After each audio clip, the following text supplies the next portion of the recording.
नमस्कार मैत्रिणींनो, तुमचे अन्नपूर्णा गावरान रेसिपी या मराठी यूट्यूब चॅनलवर मनापासून पुन्हा एकदा खूप खूप स्वागत आहे। चला तर आज मी तुम्हाला रवा बटाट्यापासून पौष्टिक असा नाश्ता कसा बनवायचा मुलांच्या टिफिनसाठी तो सांगणार आहे। तुम्ही हा नाश्ता प्रवासामध्ये पण घेऊन जाऊ शकता। 4 ते 5 दिवस नक्की व्यवस्थित टिकेल आणि खायला पण खूपच चविष्ट असा लागतो। या पद्धतीने नक्की बनवून बघा, झटपट होणारा हा नाश्त्याचा पदार्थ आहे। चला तर आपण आता कृतीला सुरुवात करूया। हे बघा, आपण 1 वाटी रवा घेतलाय। तुम्हाला जेवढा नाश्ता बनवायचा त्या अंदाजानुसार तुम्ही रवा घेऊ शकता। मी पावशेर रवा घेतलाय। त्याला आता एका मोठ्या भांड्यामध्ये काढून घेऊया।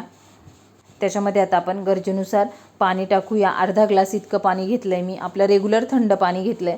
त्याला व्यवस्थित मिक्स करून घेऊया। थोडा थोडा पाण्याचा वापर करा म्हणजे मिश्रण व्यवस्थित मिक्स होईल। या पद्धतीचं मिश्रण मिक्स करून घ्या। मिक्स करून झाल्यानंतर 4 मध्य आकाराचे उकडलेले बटाटे घेतले, त्यांची साल काढून घेतले, व्यवस्थित उकडून घ्या। आता एक किसणीच्या साहाय्याने सर्व बटाटे किसून घेऊया। या पद्धतीने किसून घ्या किंवा कुस्करून घेतला तरी चालेल, स्मॅशरच्या साहाय्याने या पद्धतीने किसून घ्या। सर्व बटाटा आता आपण ज्या भांड्यामध्ये रव्याचं मिश्रण तयार केलं होतं त्यामध्ये टाकून घेऊया। त्याच्यामध्ये अर्धी वाटी इतकं गव्हाचं पीठ टाकूया, भरपूर सारी कोथिंबीर टाकूया, चिली फ्लेक्स टाकूया किंवा हिरव्या मिरचीचा वापर केला तरीही चालेल। हे बघा, ओवा घेतलाय, त्याला हातावर व्यवस्थित चोळून घेऊया जेणेकरून ओव्याचा छानपैकी स्वाद येईल। भरपूर सारे तीळ घेतले, तीळ टाकून घेऊया, जिरं टाकूया, चवीनुसार मीठ टाकून घेऊया। हाताच्या साहाय्याने पटपट व्यवस्थित मिक्स करून घेऊया। मिक्स करून झाल्यानंतर हे बघा, मी आता मोहन गरम करून घेतले, थोडंसं मोहन टाकून घेऊया।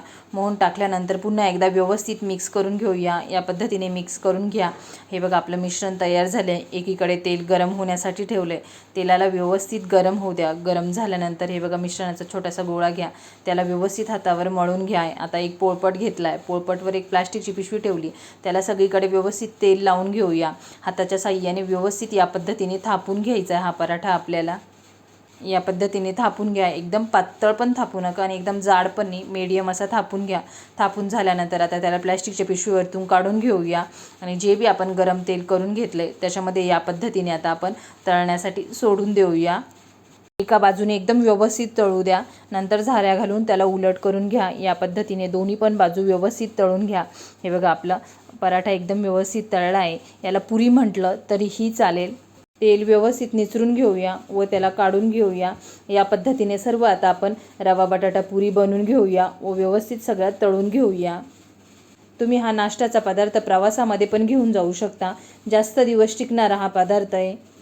खायला तर खूपच चविष्ट असा लागतो। या पद्धतीने नक्की बनवून बघा, लहान मोठे सगळे आवर्जून खातील। याला चटणीची किंवा सॉसची सुद्धा गरज नाही, असे जरी खाल्ले ह्या पुऱ्या किंवा पराठे तरी खायला चविष्ट असे लागतात। या पद्धतीने आपल्या सर्व पुऱ्या बनून झाल्या आहे। नक्की या पद्धतीने बनवून बघा, झटपट होणार आहे। मी तुम्हाला आज रवा बटाटा पुरी दाखवली आहे।